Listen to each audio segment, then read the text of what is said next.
65DW at 100.9. We are on the air, live, Gilbert Talks Taxes, WCAB, AM 590, FM 100.9. Good morning, everyone, on this 11th day of November. Yeah, I turned that down. Tom and I are feverishly engineering here, getting ready. Those of you live streaming at www.wcab59.com, good morning. Those of you picking us up later on the on that live stream at my website, gilberttalkstaxes.com, welcome to you, and welcome to you all out there that are live. My program is Gilbert Talks Taxes. I am Gilbert Carmona. I am an enrolled agent. An enrolled agent is a person enrolled with the Internal Revenue Service. They allow me to practice. I'm allowed to practice, Tom. That is the official definition. I am allowed to practice, allowed to represent taxpayers. So I represent you against them. So if you have letters, you have tax issues, you need your tax return done, you have a tax issue you need resolved, I'm the man to do it because I am an enrolled agent. The program is about taxes, although I tend to talk about a lot of things, and this morning's going to be one of them. I want to welcome all our veterans that are listening. I want to thank you. We can't thank you enough. And I was just over at the Veterans Day breakfast, Rutherford County Annex building. Veterans and spouses and family and caretakers, go on over there. It's at 289 North Main Street in Rutherfordton. They've got a breakfast there, complimentary for you, compliments of the Rutherford County Republican Party. And there were a lot of people there when I just left and ran over here. And I want to say one thing. This is not a Republican event. Please, this is an American event for veterans, for all veterans. When I was there talking to everybody, that's all I felt. And everybody is welcome there, and I know that for a fact because I was just there. And again, 289 North Main Street, Rutherfordton, at the Rutherford County Annex building. Just walk right on in, follow the signs, and sheriff and former sheriff were there, and there's actually a good crowd there when I left. I've had some coffee. I'm ready to go, Tom. I'm ready to go. I had coffee. I'm actually going to go back. So when I leave here, it's till 11 o'clock today. So yeah, till 11. Thank you, Tom, for good morning, Tom. The ever cheerful Tom. Are you ever cheerful today? You had your coffee too. So I'm going to head on back over there when I get off the air, and I will be there, and it's going to be till 11. And I know that there's a lot of other Veterans Day doings today, and I don't know, something about Veterans Day to me that is very, very, very special. I don't know. Now, I myself, because people ask me, were you in the military? No, I was not. I was actually an only child, and back then, they frowned when I was. Now, I did of course register because I'm at the age that they stopped the draft about 2 years, I want to say, before I was of draft age. But I still had to register because things were still spotty in 1979. And I actually wanted to enlist. I actually wanted to enlist in the Marine Corps. And as an only child, I kind of like got put at the bottom of the list kind of a thing. Back then they had a list. They didn't take anybody that could fog a mirror. They were actually selective back then. And I mean, I'm not saying they're not today, but so it kind of like I was an only child, and that was kind of frowned upon. And it was things were changing. And then I went to college and just got involved in a career and never thought about it again. But my father-in-law served in World War II. He was Army Air, Mighty 8th Air Force. As a matter of fact, I talked about it last week with charitable donations. We donated his uniform, which was in pristine shape, his dress uniform, and a lot of memorabilia that he had to the Mighty 8th Air Force Museum. Now, they have one in Pooler, and they have one in Texas. I can't remember where in Texas it is, and that's where his went to the archive in Texas, Mighty 8th Air Force. He flew 30 missions over occupied Germany. Towards the end, yes, he was a captain. He was a B-17 bomber. The 17s, not the 29s. I always get my numbers mixed up. And but he was the Flying Fortress. He was a bomber, had ran an 8-man crew, and never lost 3 planes, brought them all home, but they couldn't fly again. And the last one he had, the Sweet Pea. Remember Popeye? Oh, yeah. Remember Sweet Pea? Yeah. That was the Sweet Pea. I got great pictures of him and with his crew in front of that plane. That was the last plane he flew. He actually, the quota was 25 completed missions. So if you get up in the air and abort, that does not count. Completed missions. And when they completed, or right before they completed their 25th run, they raised it to 30. The war was coming to an end. We were short demand of planes and pilots, so they had to extend these guys' runs. So he did 30 complete missions, and he always, the thing that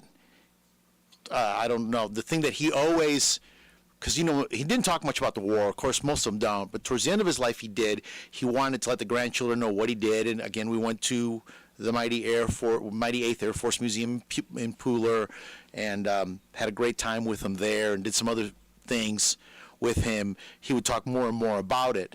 And one of the things that he said he wanted to be remembered for is he never dropped his bombs he either had a primary or a secondary target. He never just dropped his bombs. And we asked him, well, what does that mean? He said a lot of guys would panic, especially when they got over the cities, because we did daylight runs. We didn't do nighttime runs. And they did that because our generals in charge of the war thought that it would be wise and it would limit civilian casualties. They could see their targets. Well, you couldn't see them at night. And of course, they didn't have radar like they do today. They didn't have guided missiles. This is World War II. Okay, 1940. His active years was 44, end of 43 to the beginning of 45. It was his years that he was there. So, in Hethel, England, he flew out of an air base in Hethel, England, and he actually had a run over like some suburb outside of Berlin. I mean, he got close. He got really close. He was involved in D-Day.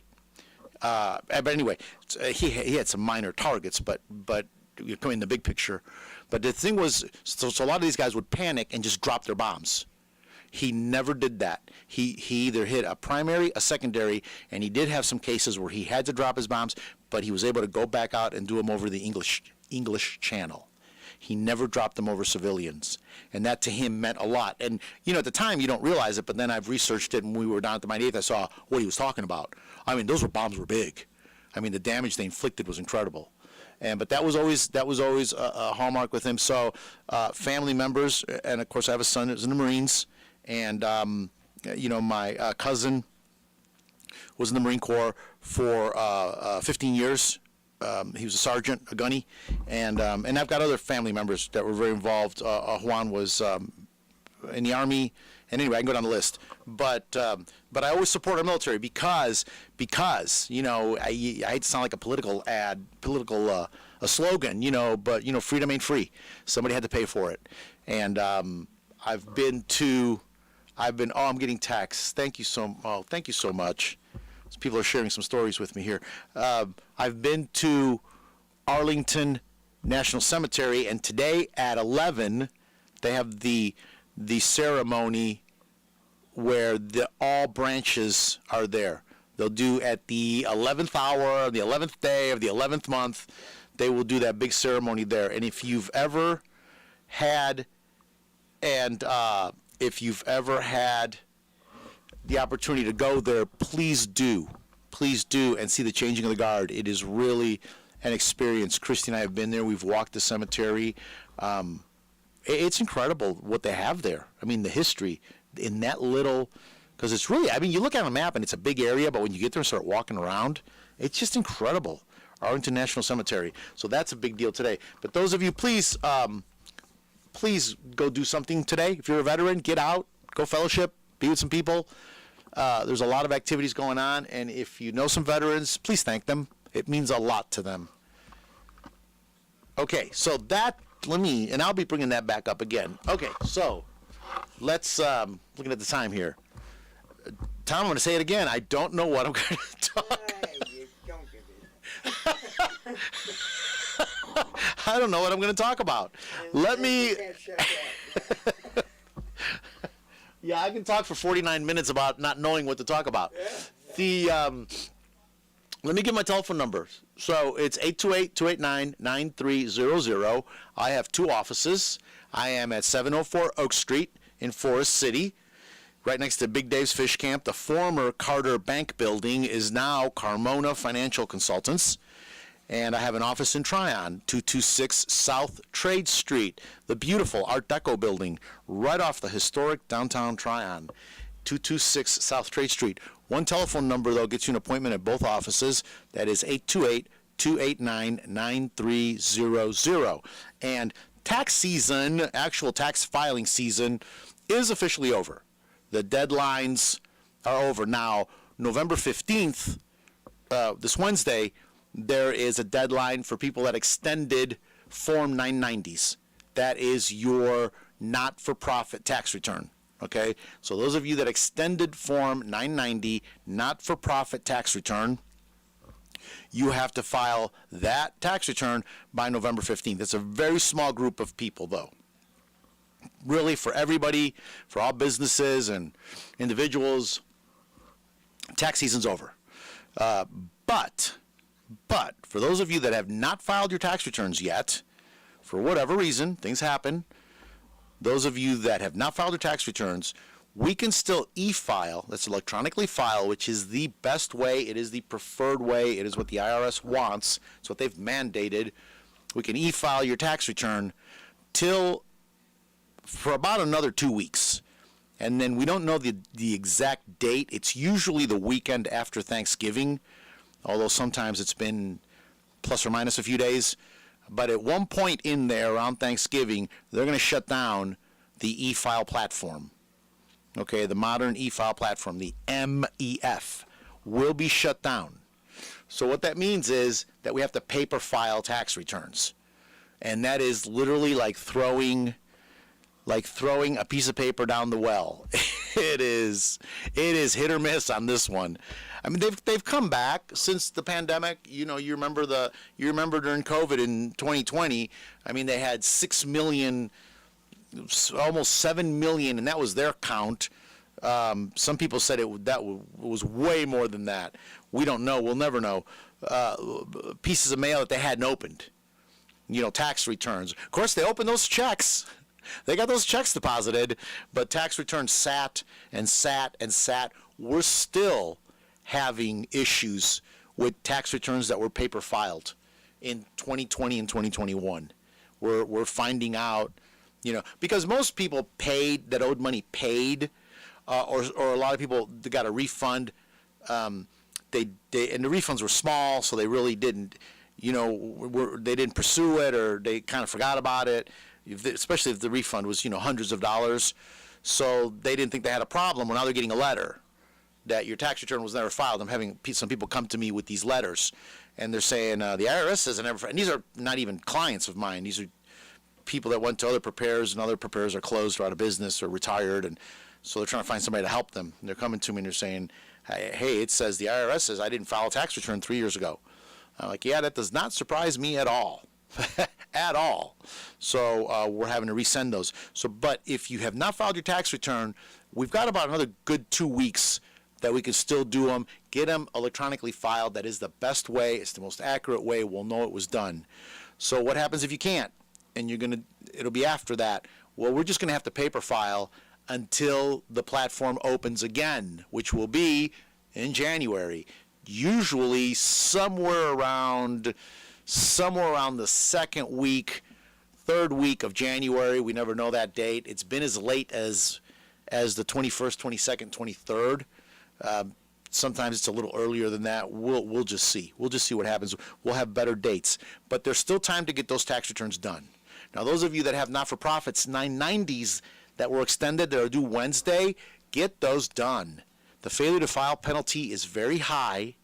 And remember, if you are a not-for-profit, a 501c3 or any other not-for-profit, and you file a 990, if you go 3 years without filing your tax return, you can actually lose your not-for-profit status. You could actually lose it. It's a big deal, especially if you have donors or if you get, some kind of, tax-free endowments or money, things like that. You will lose that status. I have actually had not-for-profits come to me. They got a letter.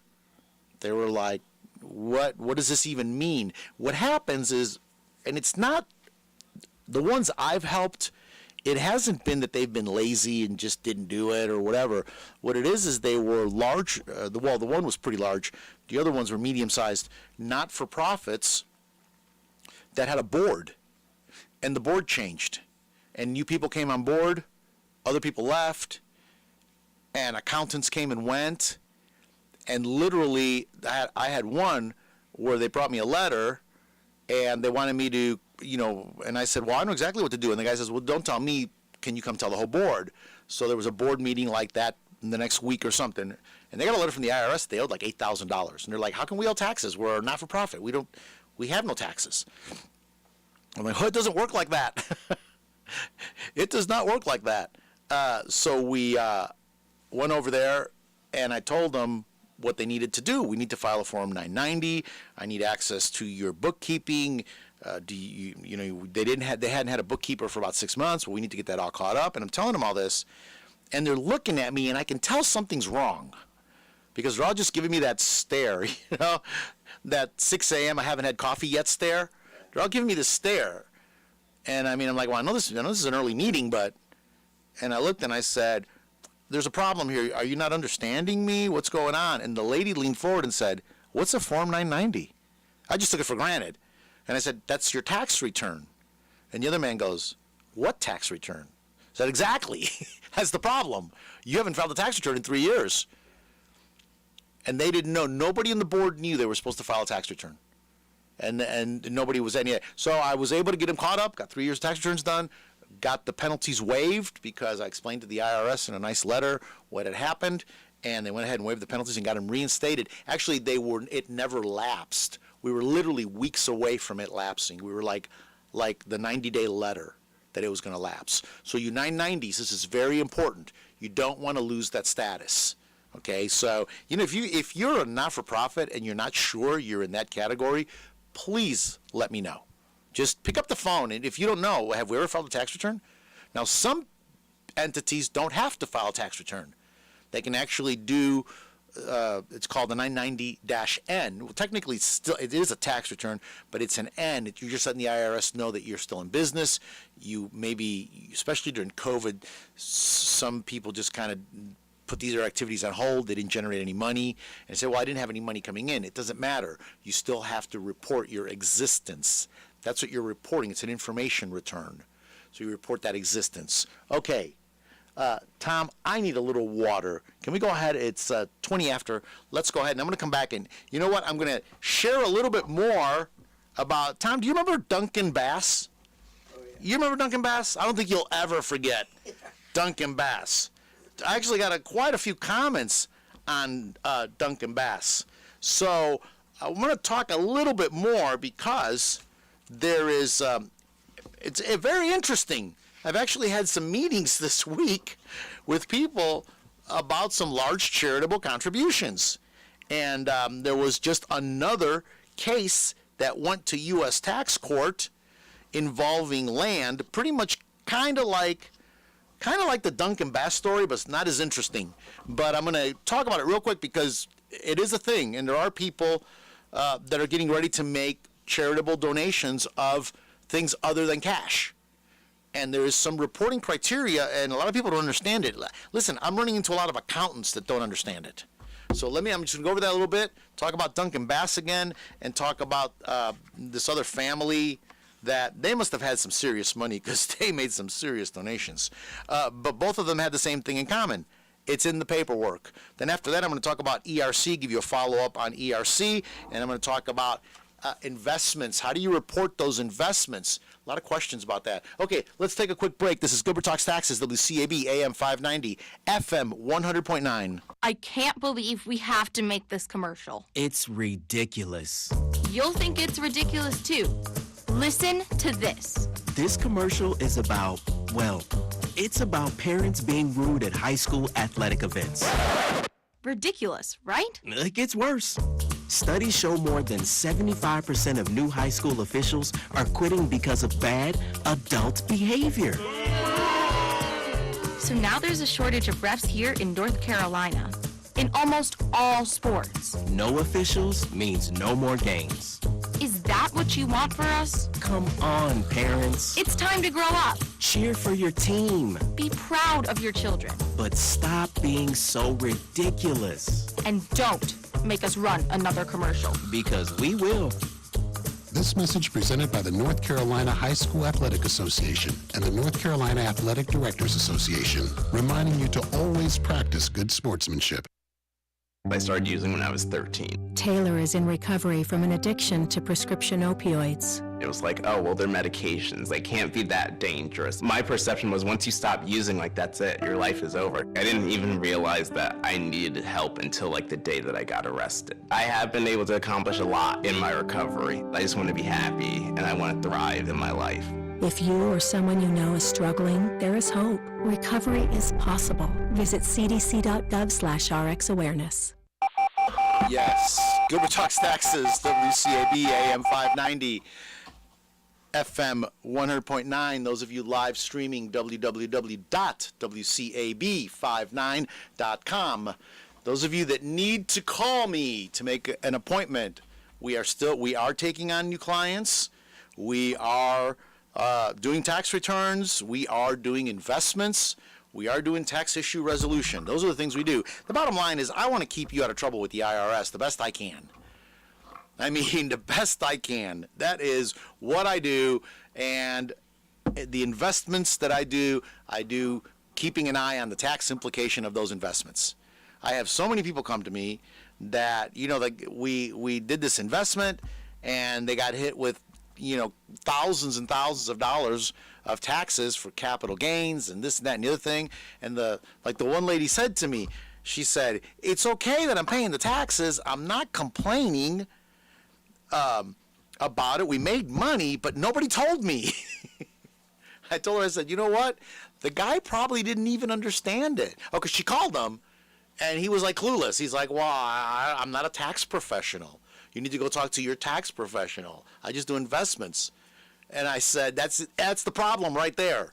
He does investments. And I'm not dismissing it, but you really should know the tax implication of some of these investments. And they have tax implications. I mean, if you're going to make money, Uncle Sam's going to be knocking at that door at some point. You're like, either the dividends are going to be taxable, the interest is going to be taxable, the capital gains. And what confuses people in portfolios so much is, so they invest whatever, $50,000. I'm making up numbers. They invest $50,000. They'll get a 1099-B. Okay, I wanted to talk about Duncan Bass, but here I got into 1099-B. I got ahead of myself.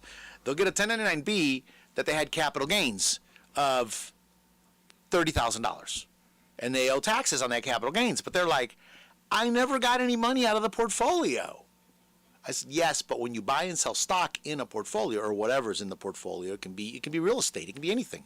When you buy and sell it in the portfolio, you pay the capital gains in the year of. And she's like, so that you're not paying it later at some future date. You pay it that same year, you pay it that way, it's done. And she's like, well, why didn't he explain that to me? Even after I called him, he couldn't explain it to me. I said, I know. That's the problem. So anyway, I try to do that and explain the tax implications of investments. And actually, when we're having our meeting to talk about your investments, what you want to do, what your life goals are, because that's how I come from the approach of, where do you want to be? Where do you want to be? Well, I just want to have money when I retire. How much money? What kind of retirement are you envisioning?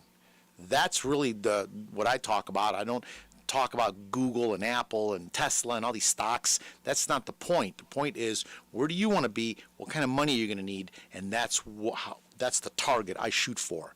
And that's what we're trying to create, because nobody wants to have a diminished retirement. They want to at least be doing what they're doing now, and maybe more. Most everybody wants to do more. I'm in retirement now. I got time. I can do something. So how do we make that happen? But unless I know where you want to go, I can't help you get there. You got to tell me where you want to go, and then the rest is really simple. But I'm always looking for that tax implication with that. Okay, so my telephone number is 828-289-9300. If you need an appointment, give me a call, 828-289-9300. Okay, Tom, let me back up. So, I talked about Duncan Bass last week. And Duncan Bass is the guy's real name, folks. I'm not even you couldn't make this up. Some stories just write themselves. Duncan Bass. And Duncan Bass is a hardworking guy. I don't have my notes from last week with me, by the way. So this shows you I really read the story, I read the court case and everything. It's really interesting. It's a real case, so we know a lot about Duncan. Duncan was a businessman. He owned 3 different businesses. One of the businesses was a resale shop, so he actually had a lot of secondhand clothes and secondhand just household items that people would drop off and just leave, and they wouldn't reclaim them. So Duncan Bass, those become his property, and Duncan Bass made I don't remember the exact number right now. He made 170 something trips to because it was roughly, I figured he approximately went 3 times a week to the Salvation Army and Goodwill and other places to make donations. What he was trying to do, he was trying to deliberately keep his donations under $250 so that he wouldn't have to get an appraisal. And then so in 2020, he wrote off $15,000 of donations. And in 2021, he wrote off $11,700 worth of donations. Okay? It's a lot of money. So he was trying to avoid having an appraisal. But Duncan missed the whole point. If you're going to do that much, get an appraisal. It's not a big deal. And there are many ways to get an appraisal. Duncan totally missed it. Totally. And it's very simple. Well, the IRS has a little-known rule that Duncan wasn't aware of, and that is that all like items have to be reported in the aggregate. So the bulk of his 173 trips to the Goodwill and Salvation were used clothing. And a lot of the used clothing was, in fairness to Duncan, it was in very good shape. Like, it was nice stuff. Like, they took it and they were very happy to get it. And the stuff that was not good, I think he just disposed of. I can't remember what the story was, but he didn't donate. It wasn't like he was donating garbage. He was donating very good stuff. So Duncan was a little ethical. He just didn't go about it the right way. And you know, when you drop something off and they give you that little piece of paper, he was just filling it in himself and always keeping it under $200. So, or $250, sorry, $250, because there's that $250 rule. But what Duncan didn't realize is that there's a rule at the IRS that you have to put everything in the aggregate. So all that clothes had to be put together, and there was more than $5,000 worth of clothes, so he had to really have an appraisal. Well, it's not a big deal to get an appraisal. You can get an appraisal. Actually, Salvation Army and Goodwill have a website, or on their website, let me say it that way, they actually have a whole section where they give you appraisals based on what you do and just document what you gave them. It takes a little bit of time, I know, a little bit of discipline, create a spreadsheet and just document. Now, do you have to say, you know, every shirt? No, but you have to give a little detail. I mean, I've seen people bring me things from the Salvation Army. I said it last week, and Emily remembered this and laughed. She said, I remember seeing that one. The Salvation Army guy, he takes a bunch of stuff, gives them, and the man said, what's in the bags? And the guy goes, oh, it's just stuff. So the guy put on the ticket, stuff. So he hands me the thing, and I'm going through it, and he just says, stuff, $250. Like, well, can we be a little more vague here? Can we at least, put something down? And so there are ways you can do this. And the thing is documentation. Documentation would have saved Duncan. So the IRS, by the way, aggregated it and denied like 80% of his claim because of the documentation factor. He didn't have documentation. So this week, there was another case. This case, I'm going to really, if I get into the details, because this is heavy stuff. It is a lot of law here. It's actually a case Wendell H. Murphy Jr. et al., meaning it was a family trust, versus the commissioner. When you're in tax court, against the IRS. Everything is against the commissioner of the IRS, because you can't sue an entity or be sued by an entity. It has to be, so they call him the commissioner, governmental agency. So there's actually somebody's name actually gets put on it. So so you'll see versus the commissioner, and then when you read the whole brief, it'll have whoever the current commissioner's name is, IRS commissioner. So this is Murphy et al. Versus Commissioner IRS. So Duncan, I almost called him Duncan Hines again. Duncan Bass, yeah, Emily said that was a funny radio moment last week when I called him Duncan Hines. Yeah, well, I was thinking about a bakery, and I was thinking about, maybe I was getting hungry, I don't know. Duncan Bass. So the Hines family must have a lot of money, because they donated an easement, a conservation easement. So that is a piece of land that you're donating that will be put in a permanent easement for conservation, and nobody can ever build on it.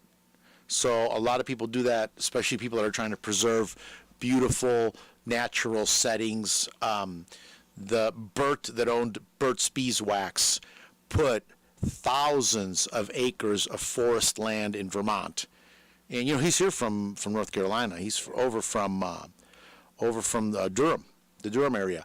And he's put a lot of real estate in conservation easement to try to protect it. So it can never be developed beyond, necessary things that they need to do, but it cannot be developed. It can never be bulldozed and built on. So the family donated, the Murphy family, I guess Wendell H. Murphy Jr. must be the head, the figurehead of the Murphy family. So the Murphy family donated a conservation easement through their S Corporation, and they were seeking a pretty substantial tax write-off for this easement, $1.4 million. This really makes kind of Duncan Bass's thing seem a little light. So there were actually two donations, and again, the thing gets very, very complicated, but there were two donations because it was two separate easements, two separate properties. So the total they were trying to write off was about $8 million. Okay, and to make a whole long story short, that I'd have to read a bunch of tax law that would put everybody to sleep. The bottom line was this: they did not fill out the paperwork, just like Duncan. They did not present a proper appraisal. There's a form that they were supposed to fill out with it, 82, 83. They were supposed to fill out forms, and I don't know who was asleep at the wheel on this. I mean, you would think people that have $8 million worth of real estate to donate could afford some pretty top-tier accountants, but they forgot to fill out the paperwork. That is the form. The form is Form 8283, non-cash charitable contributions, and they needed to have filled one out for each easement. One for the $7,300,000, that's the combined value, $7,300,000, and then the other one for the 1.08 million, whatever. Total was $8,400,000. They needed to have filled out this form for each easement and submitted it with their tax return. They didn't do that. I don't know how that slipped. So what happened is, by the time the IRS picks up on it, because it's a pretty substantial write-off, okay, that you're getting. It's a write-down. And because it goes on Schedule A as a charitable contribution. So instead of having standard deduction, which married filing joint, is at $24,000 plus, theirs was $8 million standard deduction. Now again, your standard deduction is limited to 50% of your income. So these people must have had some serious income. Okay. Now, what happens if your donation exceeds 50% of your income? It carries forward into future years until it is used. It carries forward it just keeps carrying forward until you use it. So if you couldn't use it all in 1 year, that's okay. You'll use it the next year, or the year after, or the year after.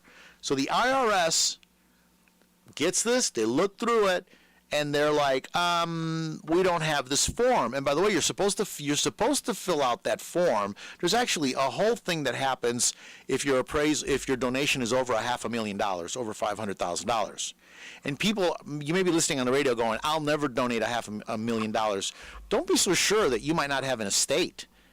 Again, I always tell the story of Uncle Marvin. You don't remember Uncle Marvin? Tom's nodding. Tom remembers Uncle Marvin. Yeah, we all need an Uncle Marvin.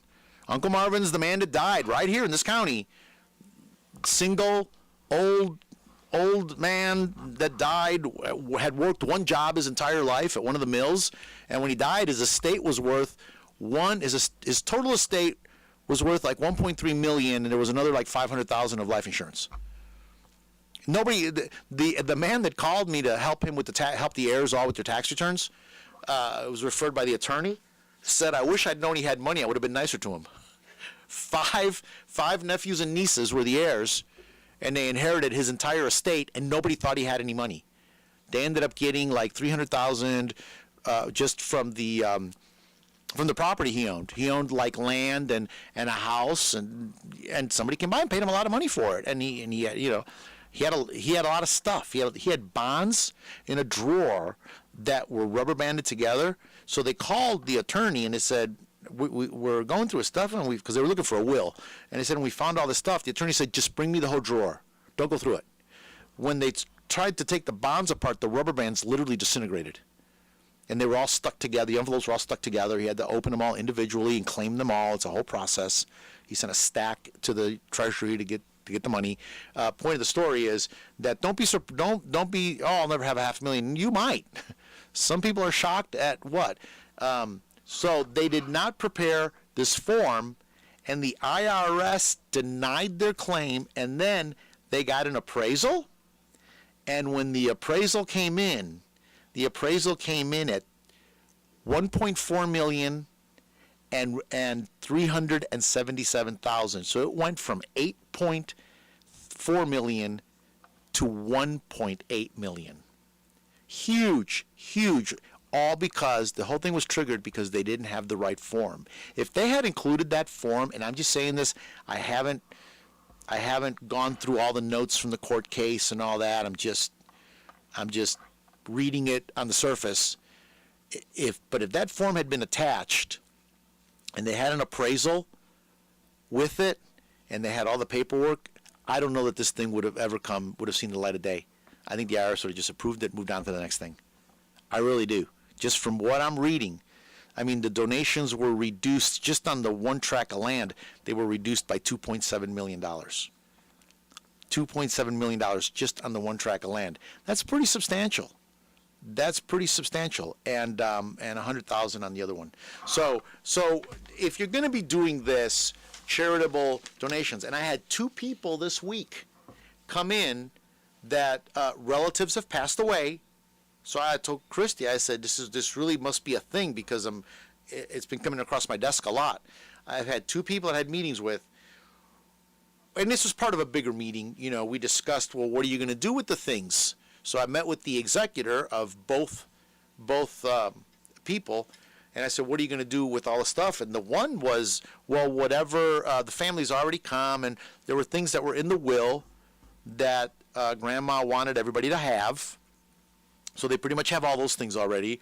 And then there's some other things, and the executor is just letting people come, family members come, and if there's anything that has a special, meaning to you, let me know.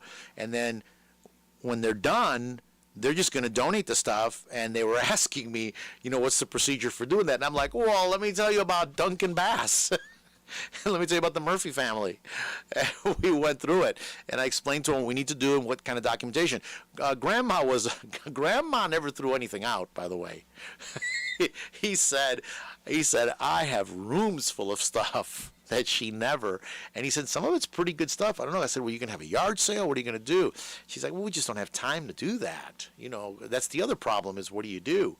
And so to have 2 cases this week like this. So if you're going to have this, you're going to be doing, you're an executor with something like this, or you're just going to be getting rid of a lot of stuff. I see it with people that are stepping down, maybe people that are moving into assisted living. people that are moving into people who there's just a life change happening. Don't just take it for granted that you're going to just give this away. I tell the story about the piano, the lady that moved down here who had a baby grand piano. She actually had it packed up and shipped down here from up north. She retired down here, and she was hoping to set it up, but it just never happened. She moved into a small place. She couldn't set it up. So in talking with her caregiver and stuff, they decided the best thing was to donate it. They were going to donate it to her church here, and the church said, oh, we want it. It was a baby grand, a concert baby grand. And they said, what do you want us to put on the donation letter? And she just said, oh, I don't know, just a couple $100, whatever. I'm like, you spent more than that just to have it crated and shipped. I said, you're doing them a favor. The thing was professionally packed. I said, no, let's get an appraisal. Got a guy down in Greenville or Spartanburg, and he appraised the thing for like $44,000. You know, and they were shocked. No, that's what an appraisal will do. That's what you want is documented. Attach that thing to that tax return. Saved her a lot of money. So if you got this, if this is happening in your life, just stop, take a minute, and look at it. This can be a substantial deduction if done right. Just ask the Murphys. They'll tell you all about doing it right. I think they're experts at it now. Just ask Duncan. He knows all about it now. Okay, let's take one more break, and then we're going to come back. I'm going to talk a little bit about ERC and going to get into some end-of-the-year tax, more end-of-the-year tax planning. This is Gilbert Talks Taxes, WCAB, AM 590, FM 100.9. Are you a veteran who served offshore of the Republic of Vietnam between 1962 and 1975? Blue Water Navy veterans and their family members may now qualify for compensation and survivor benefits for health conditions linked to herbicide exposure such as Agent Orange. To learn more, call 1-800-749-8387 or go to va.gov and search Blue Water Navy. Brought to you by the U.S. Department of Veterans Affairs. Teachers shape the future. Right now, in a classroom somewhere in the United States, there's a teacher inspiring a future scientist who will make preventing pandemics their life's work. Sharpening the mind of an aspiring environmentalist who'll help combat climate change. And generating possibilities for a student who'll be the first in their family to graduate college. Explore a career that leaves a legacy you can be proud of. Teach. Learn more and receive free support at teach.org. Hi, I'm Dr. Gordon Christensen. When I became a dentist, I learned how quickly poor oral health can lead to other serious health problems. And for people without access to care, these problems can spiral very quickly. I wanted to help, so I joined Dental Lifeline Network. Right now, there's a wait list for patients in need in your community. I'm asking fellow dentists who will join me in seeing one patient per year. To learn more, visit willuc1.org. We are back. Here we are. Tom and I Tom and I don't stop the program. We just keep talking. I don't even know why we stop. Gilbert Talks Taxes, WCAB, AM 590, FM 100.9. Those of you live streaming, www.wcab59.com. Thank you for tuning in. I am wearing my red, white, and blue, very subtle, by the way, red, white, and blue tie, my blue shirt for this Veterans Day. Get over to you veterans. There is a Veterans Day breakfast over at the Rutherford County Annex Building at 289 North Main Street, 289 North Main Street, Rutherfordton, North Carolina. That is going to be going on till 11 a.m. I was there this morning.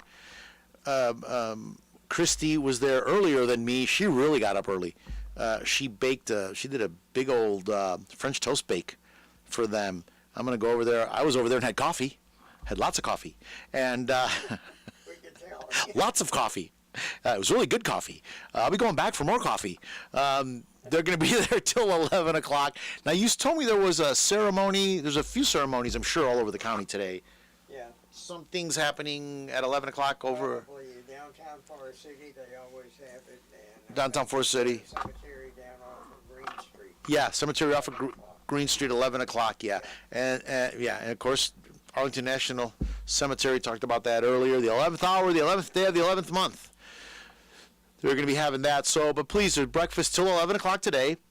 Go on over there. It's for veterans their spouses, their families, and caretakers, please, you feel welcome to come. And it's put on by the Rutherford County Republican Party, but please, this is not a Republican event. This is an American event. And I can tell you that sincerely. I've been involved with this event. I was involved with it last year, involved with it this year, and I really appreciate what they're doing. All veterans are welcome. Please go over there. It's a good time of fellowship. It's just a good time. So last year we had a great time. A lot of people came.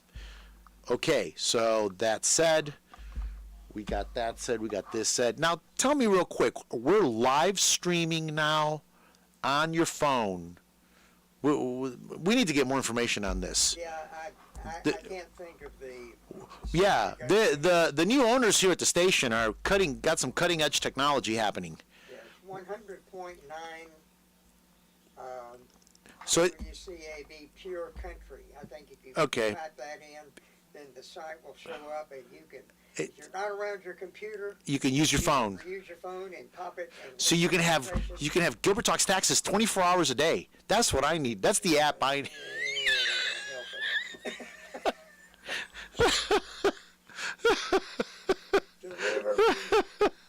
You know, we're doing some best of Gilbert Talks Taxes. We're doing some best of, and Emily's gone back into the archives, and she's found some really old things. I can't wait to hear them, because we've done, and I don't know exactly how many shows we've done. I lost track. We're going on our 10th year of doing this, and our 10th year. It's really amazing. 10 years of doing this, and so I don't really know how many programs we have. We're just gonna have to count them. 140 something, 100, and I don't even know. We'll count them. We'll count them, and we'll get them. But she went back in the vault. See, the first couple of months, we didn't even record the program. We didn't even video it. Now I video it now, and we have a complete video archive of it. We didn't. Somebody just sent me a text. Gilbert for U.S. Senate. No, no, do not. Don't even. Thank you. No. For no Senate, for nothing political. So we didn't record it. So the first is probably because somebody was supposed to be doing that for us. Somebody that Jim had back then. We can trash Jim now because he's not here. We can talk about all the things that were never done. No, it wasn't his fault. It was not his fault. Don't wake Jim up. He's at home in bed. You know what Gilbert's just said about you? No. Someone's supposed to do it and they didn't do it. So then it wasn't they didn't do it. It was supposed to go on YouTube, but it wasn't like just my program. It was like a live stream recording that went on for just hours.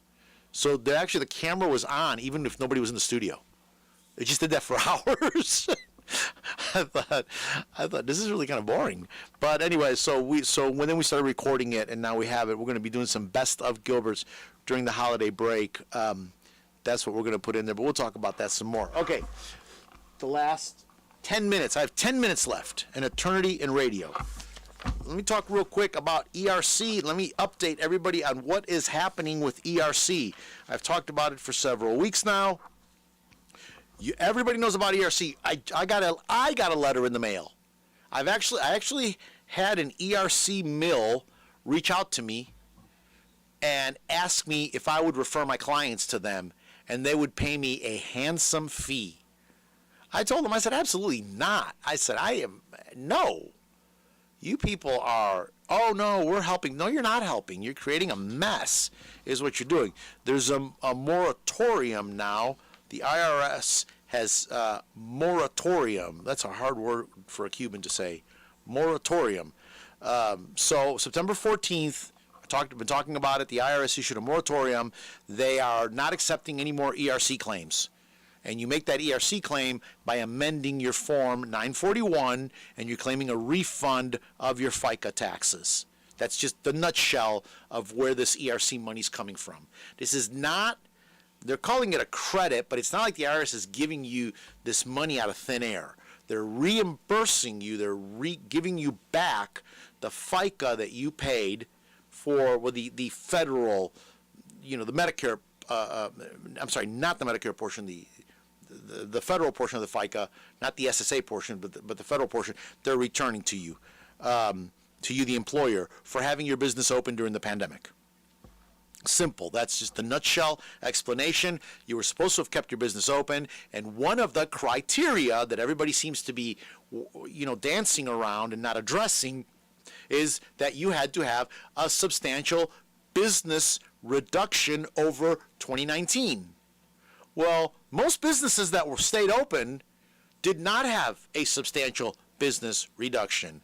Fast food chains did not. I don't know a fast food chain. I mean, everybody was home. All they did was eat. I mean, they were ordering pizza.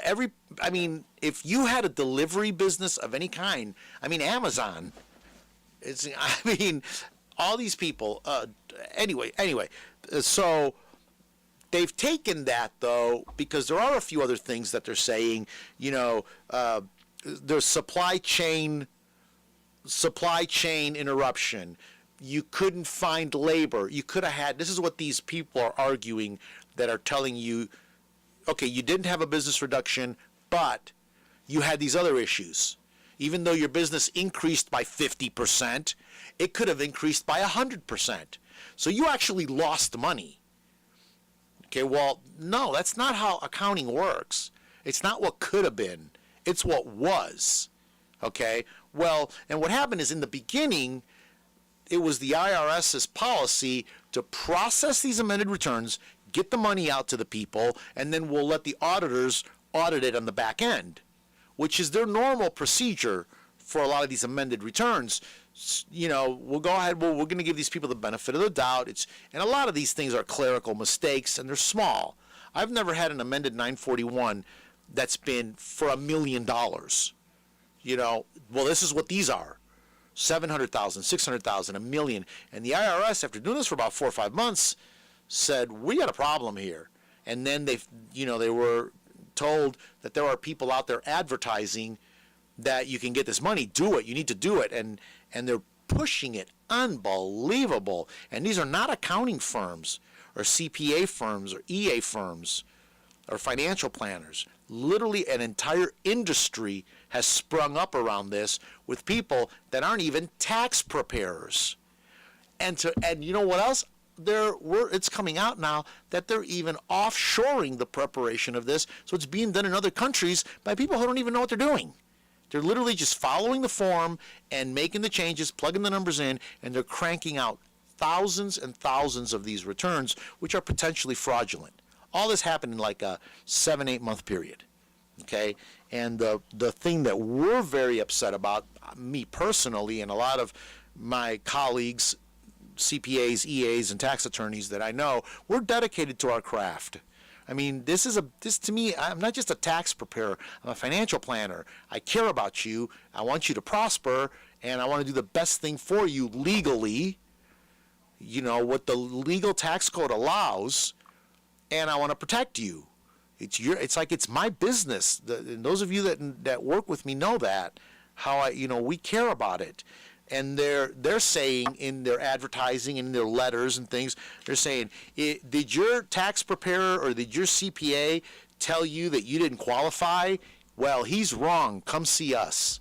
Oh, when I saw that, I'm like, wait a minute. You have no idea. You don't know these people at all. And they're just filling it out, and they're like, oh, no, you'll get this money. You'll get it. It's free money from the government. Well, no, it's not. No, it's not. So, oh, boy, I just went off on that rant, didn't I? That was 5 minutes, Tom. Good thing I didn't know what I was going to talk about.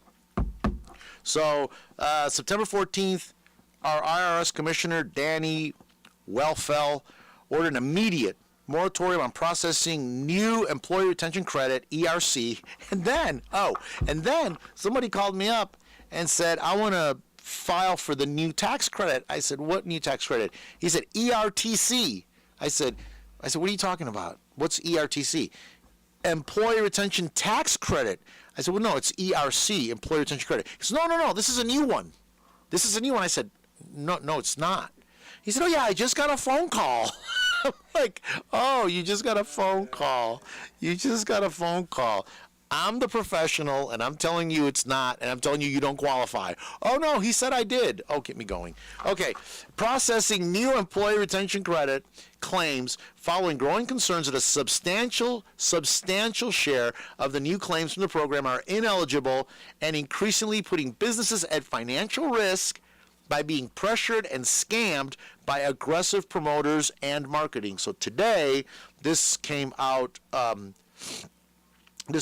yesterday. Today, the IRS, you get it fresh here, Tom. You get, smell that. That is fresh. Okay. Today, the IRS released an updated flow chart. So there is a flow chart of what we're doing. If anybody's got any question about this, please call me. This is way deeper than I can get into on the air. So the bottom line, well, wait, let me keep reading. So the IRS released, and this is, by the way, a IRS release I'm reading. The IRS released an updated flow chart to help taxpayers and tax pros alike determine if a business is eligible for ERC. Bottom line is either you are or you aren't. You can't make it up. The new flow chart has fewer steps, clarifies who qualifies, and provides more resources to help the decision process. Most of the changes relate to Part A, checking your eligibility. A few notable changes include the supply chain information. So that's been the big thing they're saying. Supply chains were interrupted. Yes, your business was up 30%, but it could have been up 50%. It could have been up 90%. Coulda, woulda, shoulda, is what they're basing all this on. Now it is in Part 3, so they've moved that up, they've escalated that up to determination, and they're giving you some information, and they're giving you some links so that you can look to see if your supply chain issue fits the definition for the purpose of the credit. Then it also clarifies the impact of government orders.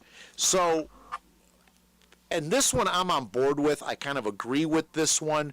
So North Carolina had a mandated shutdown for however long. It was mandated. Business had to shut down. So pretty much any business that kept paying their employees during that shutdown, so they're there during the shutdown and you kept your employees on payroll, you qualify for some kind of a credit, but that's just for that 1 quarter that we were shut down. Okay? Some states were shut down longer. There are some states that didn't even have a mandated shutdown. I mean, there's some countries that didn't even shut down at all. I mean, Sweden. But anyway, that's another topic. So that one, there's an argument there. Again, if you paid your employees, if you didn't pay your employees, if you shut down and you're like, hey, I don't have money to pay you people, sorry, well, then you don't get a credit. Employee retention, it's in the name. Employee retention credit. Okay, so they're clarifying the impact on the business where operations were partially or fully suspended. The government order itself must relate to COVID-19 pandemic. Oh, am I out of time? Tom, I'm out of time. Tom, I cannot believe I'm out of time. Okay, so I've got a flow chart. The IRS put it out. You can go to irs.gov and get the updated ERC flow chart. If you want to know if you really, truly, legitimately qualify for this credit, okay, please don't just take somebody's word for it. Research it. Now I'm gonna go over time. Send me a bill. Okay, if you filed a credit and you got this money, you can return it. The IRS is letting people pay it back. The problem is, if you got the credit and you paid somebody a commission to get you the credit, that's your problem, not the IRS's. You have to return back the whole amount. And there are some people that are doing it because the IRS is auditing. People are already going to jail over this. This is one of the fastest moving trains I have ever seen. It's already happened. Criminal investigations is all over this one. And it's going to get worse. This is not going to go away. Okay? And then, like the man I met, I said, well, now you got this money. I didn't get it for him. He went somewhere. They got him the money. I said, I've got to go back and amend your tax returns. Oh, they said, yeah, I didn't need to do that. Well, I don't care what they said. The IRS said you have to go back and amend your tax returns because that money is now, because he was an S-Corp, and it went to his personal. you don't get that deduction anymore. Now I have to amend your corporate tax return and your personal, and you're going to owe some taxes. And he's like, well, they said I didn't have to do that. Well, they told you wrong. So this, Durham, this is many, many levels. If you're wondering about ERC, if you've done ERC and you're wondering about it, if you need to have a conversation with it, give me a call, 828-289-9300. I am not only out of time, I'm way into the next hour. Tom, thank you so much. You've been very generous. And all you veterans out there, I say this sincerely from the bottom of my heart. Thank you for your service. I'll be back next Saturday. Gilbert Talks Taxes, WCAB, AM 590, FM 100.9.